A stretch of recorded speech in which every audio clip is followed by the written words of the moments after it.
Bien, después de esto, quiero comenzar, por supuesto, con lo que ya estamos estudiando, con esta serie de temas.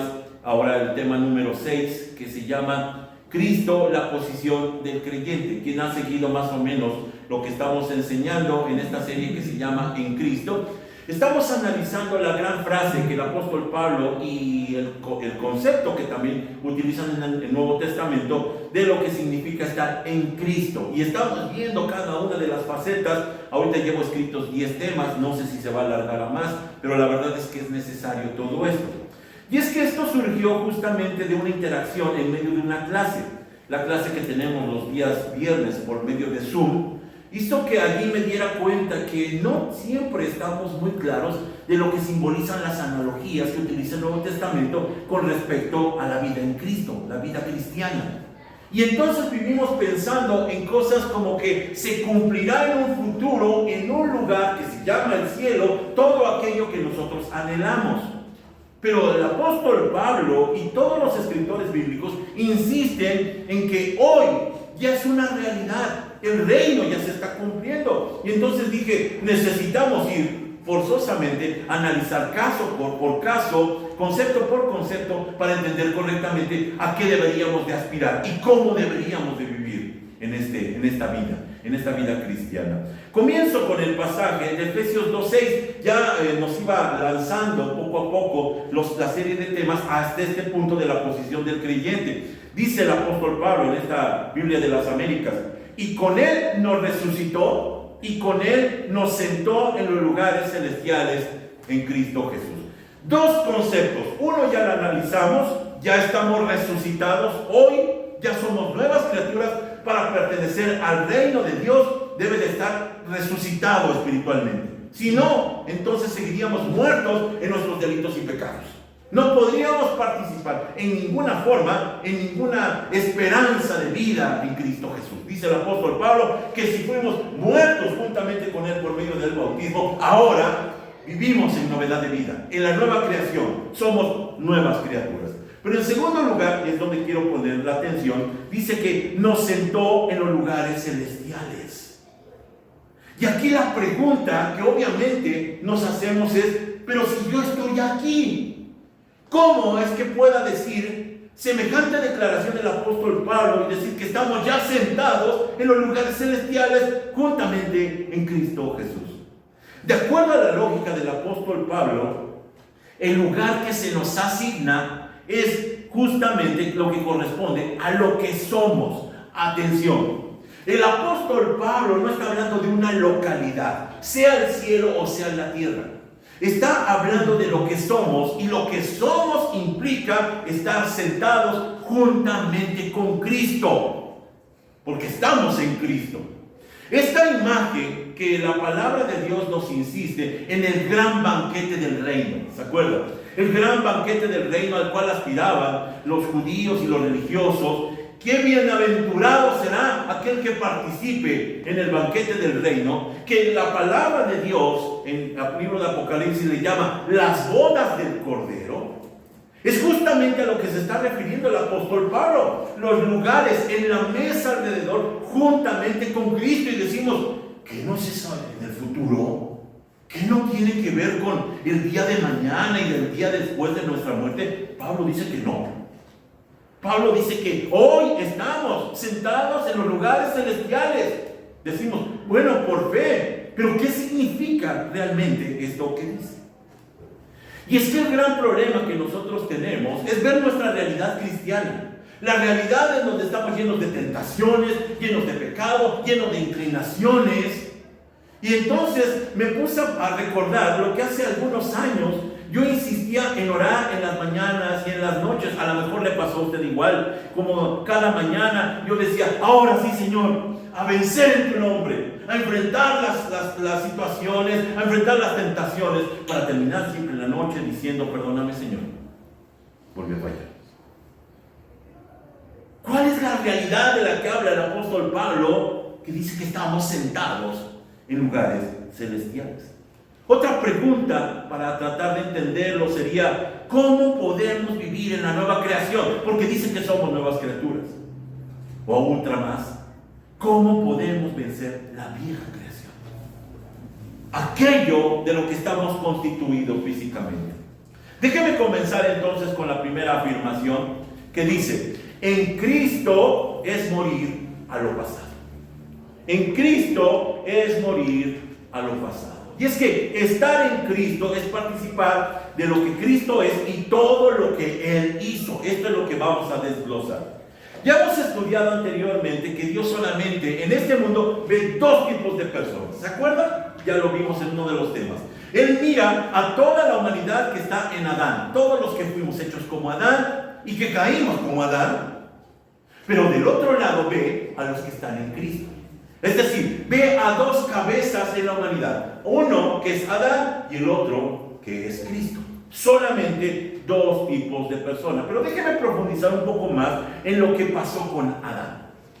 Con este ser que nos representa humanamente y que habíamos dicho que la corrupción tan radical y tan profunda que tiene ese hombre natural del cual nosotros participamos hizo que se diera cuenta Dios que no había remedio.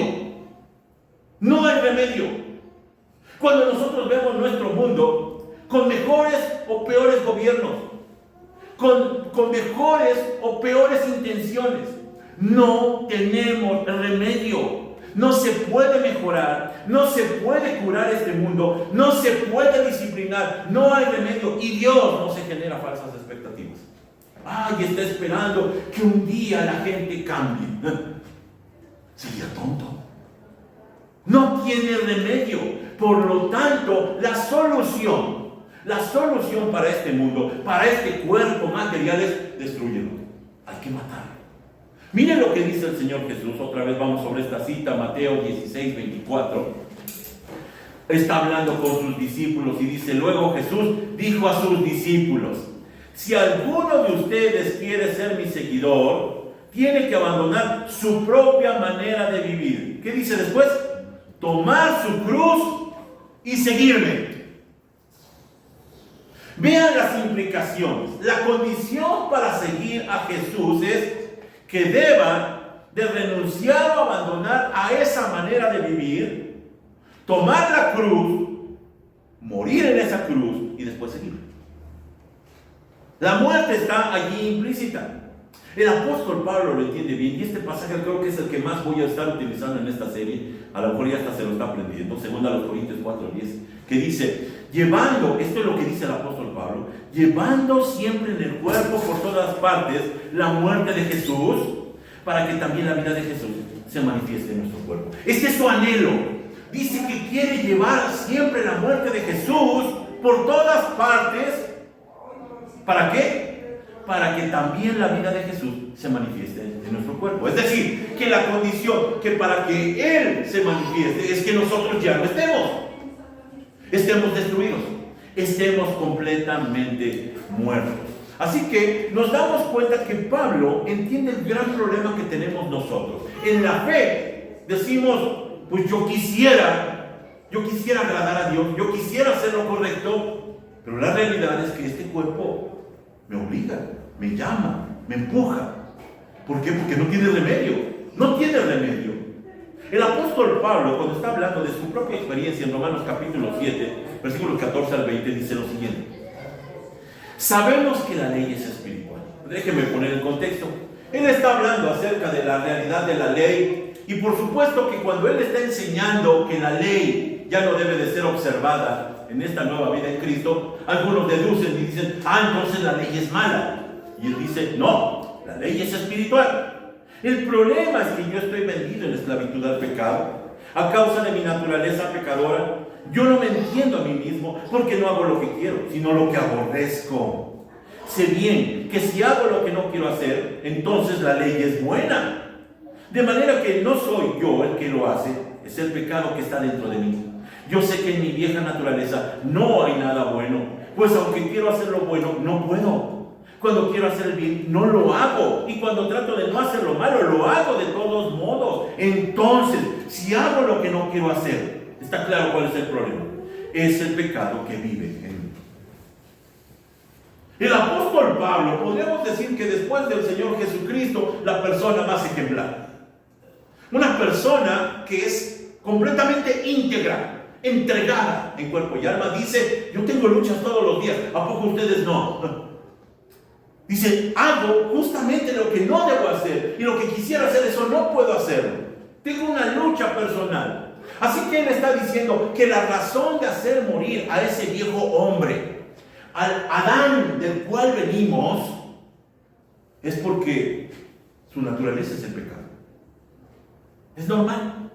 En eso se desenvuelve. Ojo, y no estamos diciendo que su naturaleza es hacer pecado. No, hace pecado porque es pecado. No puede abstraerse de hacer otra cosa. Es lo que es. Y como no puede abstraerse de hacer eso, hay que matarlo. Hay que destruirlo. Mira cómo en ocasiones no entendemos lo que está pasando en nuestras iglesias, en nuestra vida cotidiana.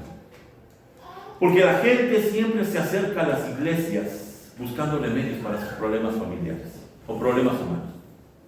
Vienen con problemas en el matrimonio, problemas en la familia, problemas de salud. Y alguien por ahí los engaña diciendo, ven a Cristo y todos tus problemas se van a resolver. Falsa propaganda. Allí pondríamos en el Facebook spam. Esto es falso. La realidad es que no hay remedio. No hay remedio. Y esta es una de las razones, yo creo, por la cual Dios no contesta ciertas oraciones. Dios, ayúdame en mi matrimonio, ayúdame en mi familia. Dios dice, es que el problema es que no hay remedio. El problema es que no se puede. Porque lo único que va a suceder es que vas a salir de ese problema para irte a meter a otro. No tienes remedio.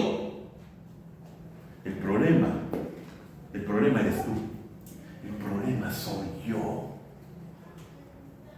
No se trata de arreglar los problemas con otros terceros cuando tú eres el que provoca los problemas y no lo quieres reconocer. Y tú, está demostrado una y otra vez, no tienes remedio. El apóstol Pablo completa la idea en Romanos 7:21, que dice, así que, queriendo hacer el bien, me enfrento a esta ley. El mal vive en mí. Una ley. Déjeme entonces presentar la ley del pecado. ¿A qué se está refiriendo el apóstol Pablo cuando dice que se enfrenta a esta ley, que el mal vive en nosotros? Déjeme poner el contexto. Pablo, cuando está escribiendo el capítulo 7, está hablando justamente de la ley y parte de este tema. Vamos a unos pasajes antes, el capítulo 7, versículos 7 y 8. Él dice, ahora bien, ¿acaso sugiero que la ley de Dios es pecaminosa? De eso lo estaban acusando. De ninguna manera. De hecho, fue la ley la que me mostró mi pecado. Yo nunca hubiera sabido que codiciar es malo si la ley no dijera no codicies. Pero el pecado usó este mandamiento para despertar toda clase de deseos codiciosos dentro de mí. Si no existiera la ley, el pecado no tendría ese poder. Explicándolo en otras palabras, está diciendo el apóstol Pablo que la ley tiene el propósito de demostrar lo malo que somos. ¿Cuándo? Cuando no la cumplimos. Yo me propongo todos los días a ser bueno, a cumplir ciertos mandatos, y cuando termino el día digo, no se pudo. ¿Qué hace la ley? Para eso está hecha.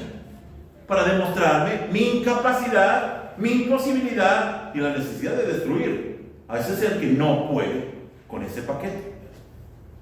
Hace algunos años, ya no sé cuántos, se estrenó esa película mexicana que se llamó El crimen del padre Amaro. ¿Lo fueron a ver? El crimen del padre Amaro. Esa película con Gael García y no me acuerdo quién era otra protagonista. Se trataba de un sacerdote que se metía con la feligresía, precisamente. Entonces la Iglesia Católica, como se vio aludida y se vio agredida, yo recuerdo que muchos contaban que había una lista en las puertas de las catedrales o de las iglesias con las películas que no deberían de ir a ver sus congregantes, porque obviamente pues dejaban en mal a la iglesia. ¿Adivina usted cuál fue la película más vista por los católicos? El crimen del padre Amaro. ¿Por qué? Porque justamente lo que nos están diciendo que no hagamos, lo hacemos. ¿Sabe por qué? Porque nos gusta la prohibición. La afición de este ser corrupto que somos, esta carne que tenemos, es que le gusta lo que no debe tener.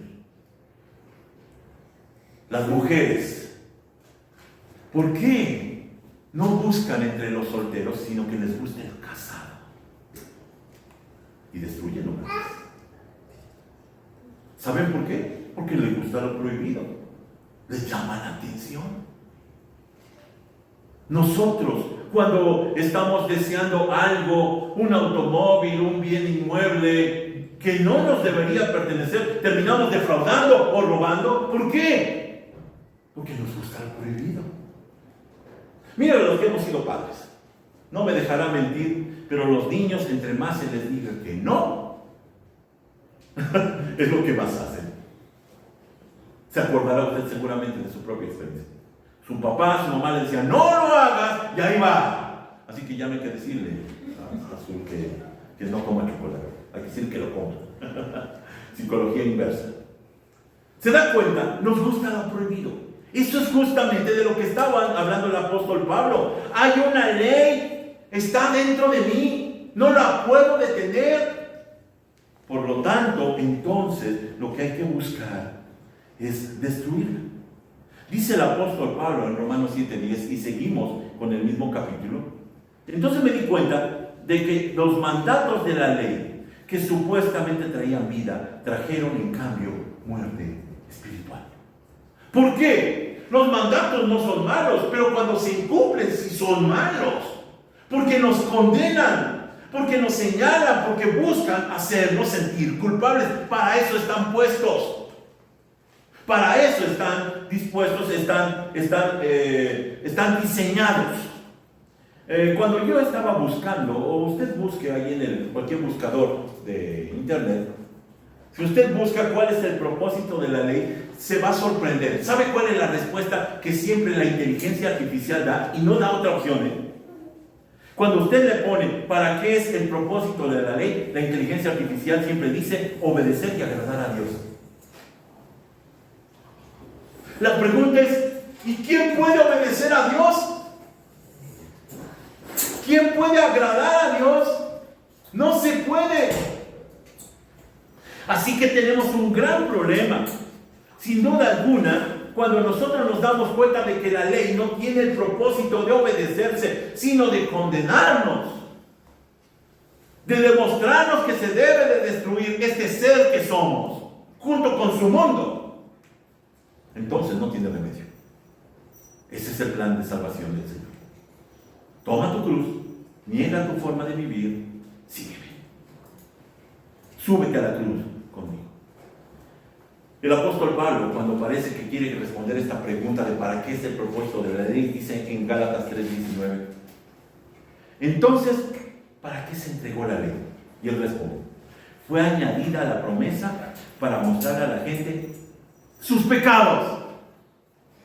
Porque el gran problema es que nosotros decimos, bueno, lo que es bueno para ti, para mí es malo, y lo que no es malo para ti, para mí es bueno. Cada quien, su mundo. Pero cuando está escrito, ya ninguno de nosotros puede decir que depende de su punto de vista, depende de sus conveniencias, sino que estando escrito allí, lo que está haciendo la ley es demandar nuestros incumplimientos, demanda nuestro pecado. Y escuche, hermano mío, cuando nosotros estamos hablando del propósito de la ley solamente se puede acallar hasta que se cumple su sentencia. ¿Cuál es la sentencia final de la ley del infractor? ¿Qué debe de hacer? Morir. Eso es lo que demanda la ley. ¿Sabe por qué andamos siempre con culpabilidad? ¿Sabe por qué siempre andamos todos desanimados? Porque nos está exigiendo la ley. Necesitas morir, porque ese es el precio. No está pidiéndole que se quite la vida y se suicide. Está diciendo, cree que estás con Cristo en su cruz. Es por fe. Muere juntamente con Él. Y la ley hasta entonces dejará de susurrarnos al oído, eres pecador. Lo único único que podemos hacer es morir. Completa el apóstol Pablo, bueno, más bien iniciando este tema. Romanos 7:1 dice: ahora bien, amados hermanos, ustedes conocen la ley. ¿No saben que la ley se aplica sola mientras una persona está viva? Déjeme detenerme acá. Si yo quisiera hacerle un reclamo a mi papá, que hoy está en la presencia de Dios, y voy y le grito ante su tumba y le digo: es que fuiste malo conmigo, ¿sabe qué va a hacer mi papá? ¿Por qué no puede hacer nada? Porque está muerto. Ya la ley no aplica con él. Vengo con una demanda ahora con mi mamá. Mamá, no me cumpliste con tal y cual y vengo aquí con la demanda. ¿Sabe qué va a hacer con su demanda mi mamá? Nada. ¿Por qué? Porque está muerta. ¿Sabe cuál es nuestro problema? Cuando nos ofendemos y decimos: es que estoy defraudado por ti, hija, estoy defraudado por ti, esposo, estoy defraudado por el mundo que no me comprende. ¿Sabe por qué? Porque estamos vivos. Porque deberíamos estar muertos. Da igual. Pero insistimos en vivir. Si reconociéramos que la ley solamente aplica mientras una persona está viva, desde hace mucho tiempo la ley ya hubiera pasado de moda, ya no estaría con nosotros. Sigue diciendo en el siguiente versículo 4: por lo tanto, mis amados hermanos, la cuestión es la siguiente: ustedes murieron al poder de la ley cuando murieron con Cristo, y ahora están unidos a aquel que fue levantado de los muertos. Como resultado, podemos producir una cosecha de buenas acciones para Dios.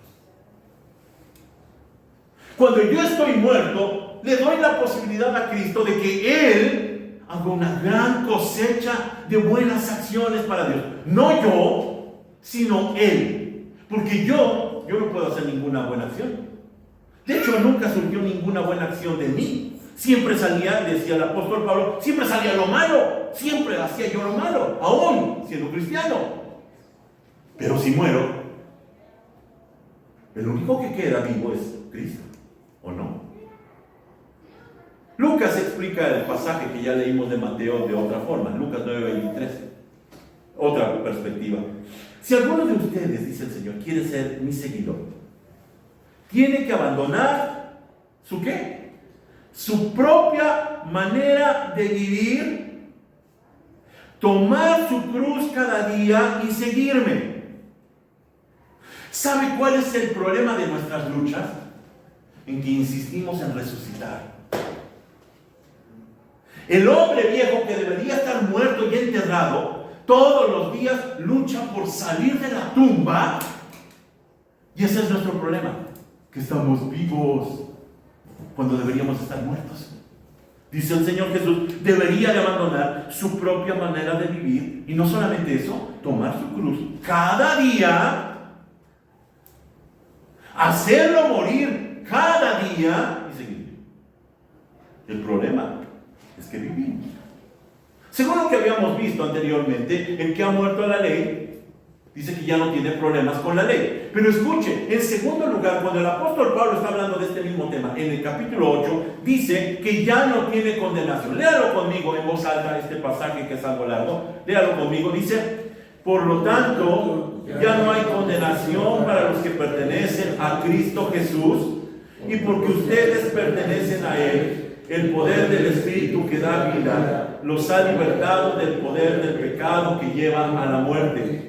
La ley de Moisés no podía salvarnos porque nuestra naturaleza pecaminosa es débil. Así que Dios hizo lo que la ley no podía hacer. Él envió a su propio Hijo en un cuerpo como el que nosotros los pecadores tenemos, y en ese cuerpo, mediante la entrega de su Hijo como sacrificio por nuestros pecados, Dios declaró el fin del dominio que el pecado tenía sobre nosotros. ¿Sabe qué es eso?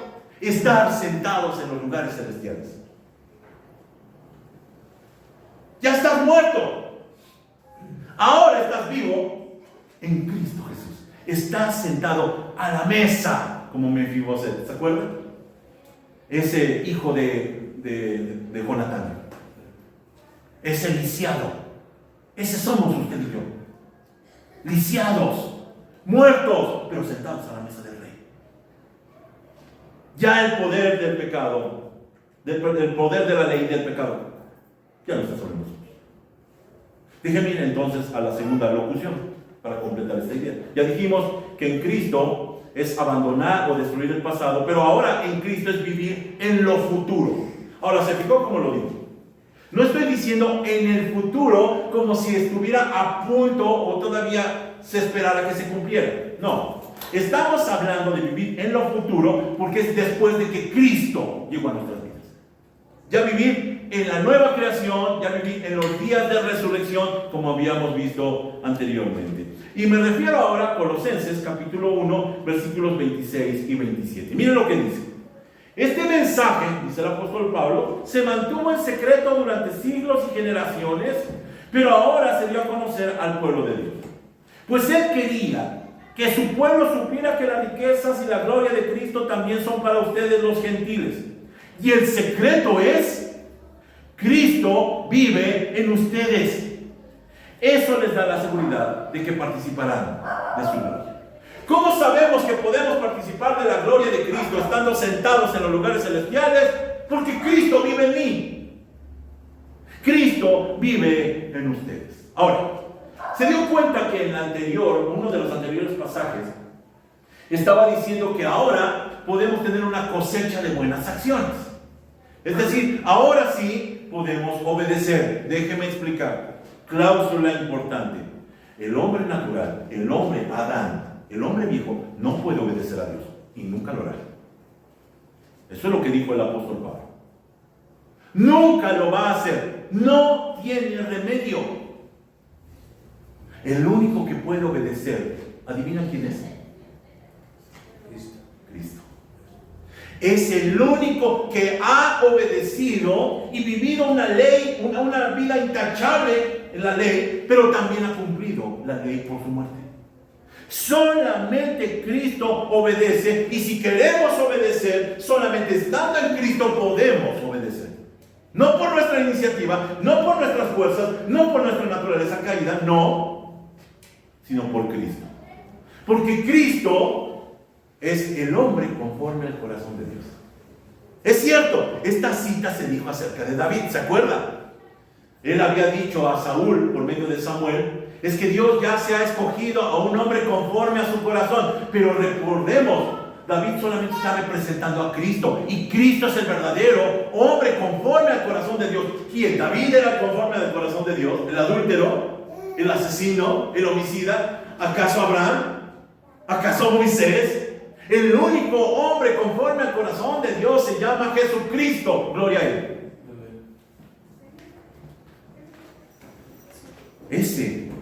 Por eso, al momento de su bautismo, cuando sale del agua, se escucha una voz que dice: este es mi Hijo amado, en quien tengo complacencia. No hay nadie más que complazca a Dios, ni este servidor, ni alguien mejor ni peor. Nadie complace al Padre más que su Hijo Jesucristo. Así que la cláusula tiene que ver con que el único que puede agradar a Dios es Cristo y nadie más. Mira la terrible situación que viven nuestras iglesias. En este día nos peinamos, nos lavamos los dientes, nos vestimos y decimos: vamos a agradar a Dios. Y todavía nos atrevemos a hacer cosas como: aquí haciendo la voluntad de Dios. Son tus planes, hermano. Es lo que tú quieres hacer, no es lo que Dios te mandó. ¿Cuándo te lo mandó? Es que estoy predicando la palabra de Dios, estoy evangelizando. ¿Quién te lo pidió? La realidad es que ninguna de nuestras obras, aun cristianas o nobles, pueden agradar al Padre. Ninguna. Perdemos el tiempo. Están engañados y están siendo engañados y están siendo engañadores. Nadie puede agradar a Dios, porque no son acciones humanas las que le agradan al Señor. Al contrario, las acciones humanas ofenden a Cristo. ¿Y sabe por qué lo ofenden? Porque surgen de lo que detesta: la corrupción. No, Dios no quiere ser adorado con nuestras fuerzas y nuestras ideas, con nuestra iniciativa humana. Él quiere que eso se destruya para que solamente Cristo brille en nuestras vidas. Que ya no son nuestras vidas, es la vida de Él. Qué equivocados estamos. La única forma de agradar a Dios es por medio de Cristo. ¿Está usted sentado en los lugares celestiales? Como no podemos obedecer, porque no está en nuestra naturaleza natural, nadie puede obedecer a Dios. La obediencia entonces solamente puede ser conferida. Solamente puede ser dada. ¿Por quién? ¿Por quién la tiene? Es Cristo. Solamente Cristo puede dar la obediencia, porque no es algo que surja naturalmente de nosotros. Si surgiera naturalmente de nosotros, estaríamos salvos todos. Estaría al alcance nuestro. Pero no es así. Déjenme, por ejemplo, poner un ejemplo. Todo el mundo en este planeta habla del amor. Las canciones hablan de amor, las parejas hablan de amor, los matrimonios hablan de amor, bueno, a veces. Todos hablan de amor. ¿Y qué es el amor? Si no es un atributo de Cristo.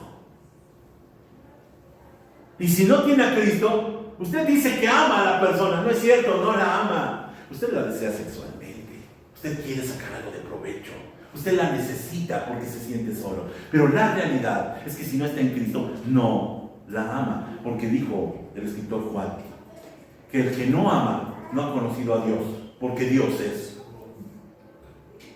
No es un sentimiento, es una persona, y esa persona se llama Cristo. Así que la obediencia no es algo que podamos hacer en esta carne humana, es algo que solamente está en Cristo. Y si yo estoy en Él, obedezco al Padre, agrado al Padre, amo como Cristo ama. Aquí el problema es el pragmatismo cristiano. A ver, pero sí, todo se oye muy bien, pero dime entonces, ¿qué hacemos? ¿Sabe a qué me recuerda cuando nosotros preguntamos qué hago? ¿Cómo lo hago? A todas esas personas que se acercaron al Señor Jesús y le dijeron, ¿qué debo de hacer para ser salvo? ¿Se acuerdan la respuesta contundente del Señor Jesús? Esa es la obra del Padre. Que crean en su Hijo Jesucristo, a quien Él envió.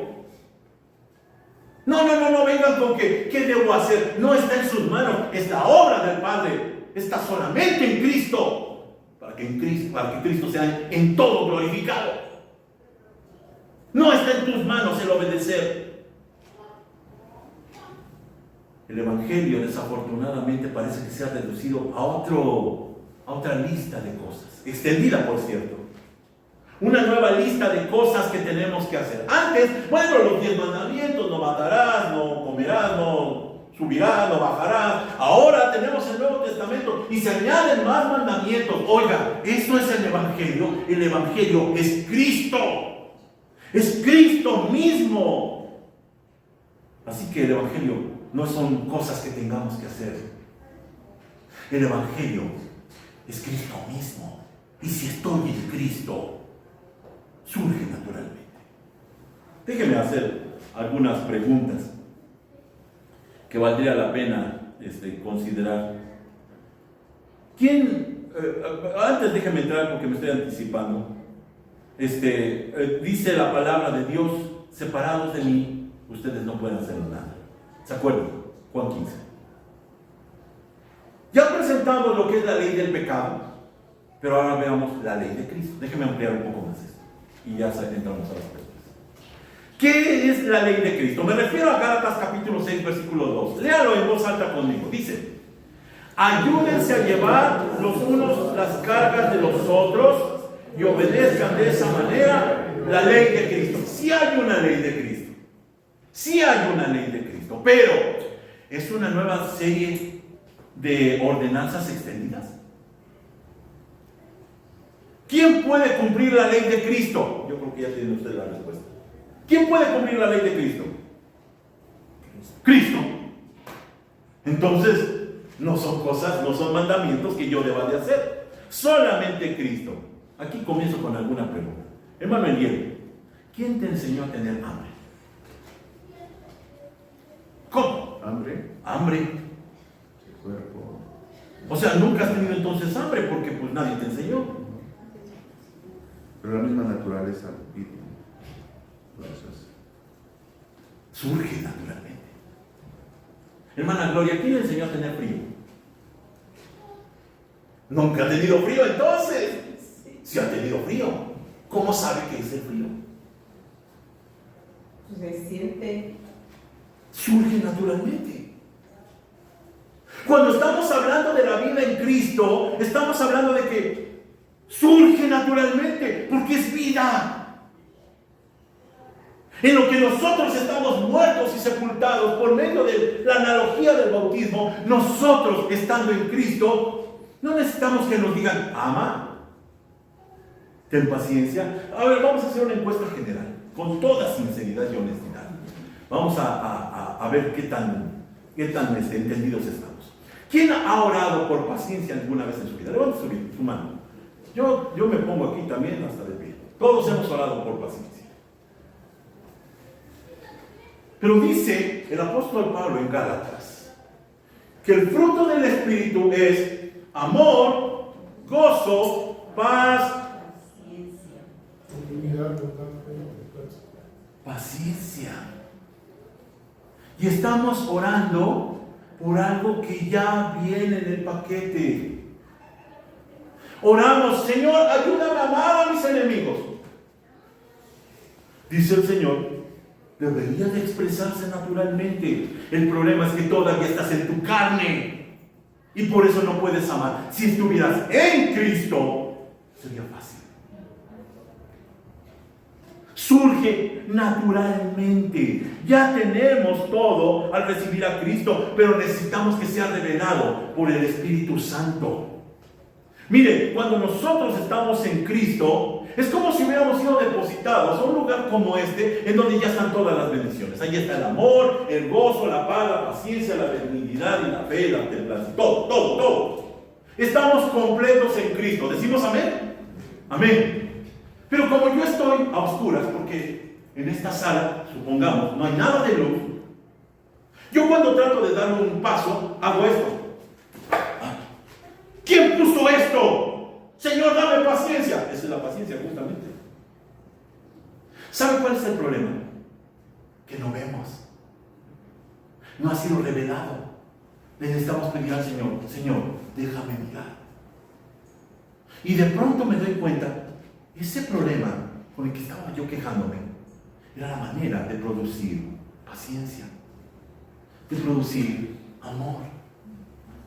Y poco a poco, esa sala en la que usted y yo vivimos, que el apóstol Pablo le llama los lugares celestiales, se comienza a iluminar y nos damos cuenta, mira, allí está el gozo, allí está el amor, allí está la paciencia, la benignidad. Todo lo teníamos y no nos dábamos cuenta porque necesita ser revelado. ¿Cómo podemos nosotros llegar a tal revelación? Solamente muriendo. Porque si sigo con los ojos de la carne, no se va a lograr. Mira lo que dice el apóstol Pablo, aquí tiene total sentido. Filipenses 3:8, léalo conmigo en voz alta. Dice, es más, todo lo considero una pérdida comparado con el supremo valor de conocer a Cristo Jesús, mi Señor.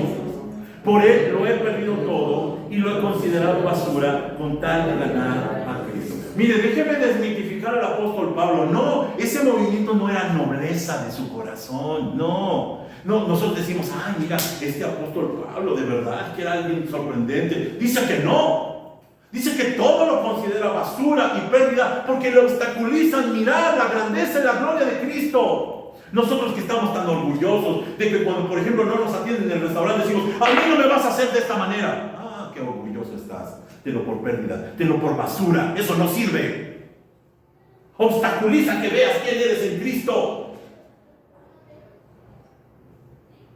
Estamos tan ciegos. Dice el apóstol Pablo, todo aquello que nos distrae, que nos quita el tiempo, la energía, que para colmo estamos orgullosos, dice él, lo he tenido como pérdida, con tal de conocer a Cristo Jesús, de mirar con sus ojos y ver toda la riqueza que tengo.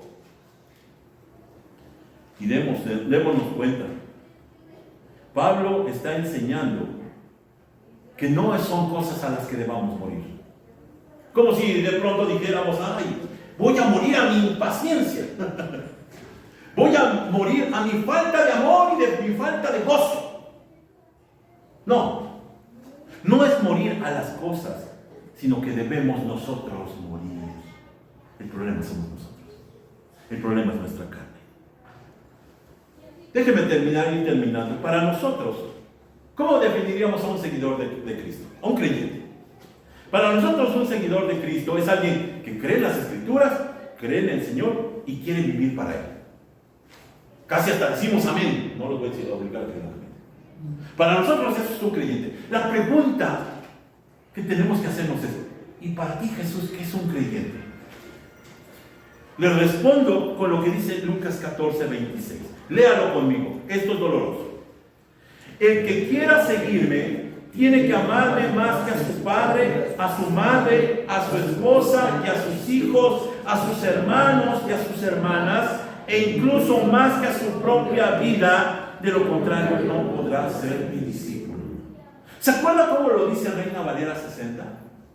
El que no aborrece, el que no odia a su padre, a su madre, no quiero que vaya y lo odie. Pero dice la clave, el que ama más a cualquiera de ellos, incluso su propia vida, más que a mí, no puede ser mi discípulo. Ese es el problema, que nos amamos tanto. Me encanta cómo soy, aunque yo sé que soy malo, pero me encanta cómo soy. Dice el Señor Jesús, para mí un creyente es el que desecha todo con tal de observarme a mí. Cuando nosotros nos damos cuenta que para Dios el problema no es lo que hacemos, sino lo que somos, estar en Cristo implica cambiar todo. Por eso, dice el apóstol Pablo, posicionalmente estamos sentados juntamente con Él, por lo que somos, pero no por lo que yo soy carnalmente, sino por lo que Él es. Yo por Él ahora tengo una nueva naturaleza y por consecuencia todas las cosas cambian cuando lo dejo que Él sea y no yo. Último pasaje, Colosenses 3:9. Pablo lo explica así. Porque ustedes ya se han quitado la vieja naturaleza pecaminosa y todos sus actos perversos. ¿Nos estamos despojando de eso? ¿Nos estamos negando?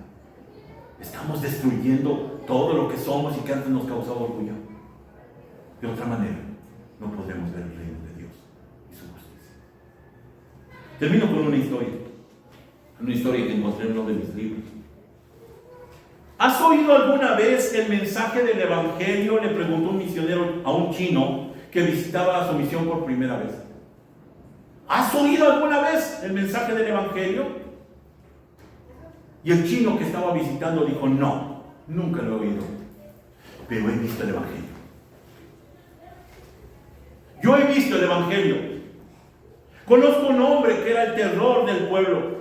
Era esclavo del opio y del alcohol, y más peligroso que una bestia feroz.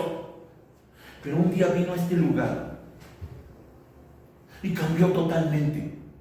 Ahora es bondadoso, suave en el trato, dejó de fumar opio y de tomar alcohol. Y por eso estoy aquí. ¿Qué hicieron con él? ¿Sabe que usted y yo estamos tan aferrados a predicar el Evangelio con las palabras? ¿Sabe de qué le sirven las palabras a la gente? De nada. Lo que necesitan es mirar a Cristo. Que ya no actuamos igual que siempre, que estamos muertos, que nos ofenden, que nos dicen, que nos defraudan y decimos, es que yo ya no voy a responder. Si tengo que perder todo por causa de mi fe, lo pierdo, no hay problema. Todo lo he considerado pérdida por causa de conocer a Cristo Jesús. La gente necesita mirar a Cristo, no necesita escuchar nuestros sermones.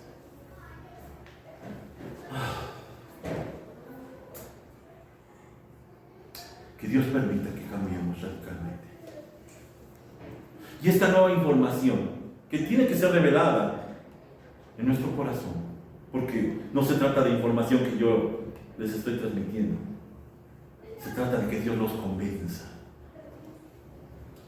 pueda cambiar diametralmente su vida y que deje de luchar con todas aquellas cosas con las que siempre lucha. Cuando eso empiece a suceder, y en lugar de perder la paciencia y gritar cuando en ese momento ha perdido los estribos, y se dé cuenta que puede reaccionar de otra manera tan distinta, tendrá que reconocer: ese no soy yo, ese es Cristo. Yo me conozco bien cómo soy o cómo era. Ese tuvo que haber sido Cristo. ¿Fue algo que usted se impuso? No. Solamente lo dejó ser. Padre, te pedimos entonces que por medio de tu misericordia nos hagas entender. Porque estamos muy ciegos a pesar de tener una salvación tan grande. La realidad, Señor, es que estamos luchando neciamente, dando coces contra el aguijón, sin darnos cuenta que la victoria está ganada en Cristo Jesús. Que no hace falta más que negarnos a nosotros mismos, subir a la cruz juntamente contigo y morir, para que vivamos en la resurrección de Cristo. Hoy estamos sentados en los lugares celestiales. Hoy podemos tener una vida gloriosa. Hoy podemos dar testimonio vivo, no por lo que hagamos con nuestros esfuerzos, sino por lo que tú podrás hacer de acuerdo a tus intereses. Te pedimos, Dios, que cumplas esta palabra en nosotros. Revélate. Lo rogamos en el nombre de Cristo Jesús. Amén.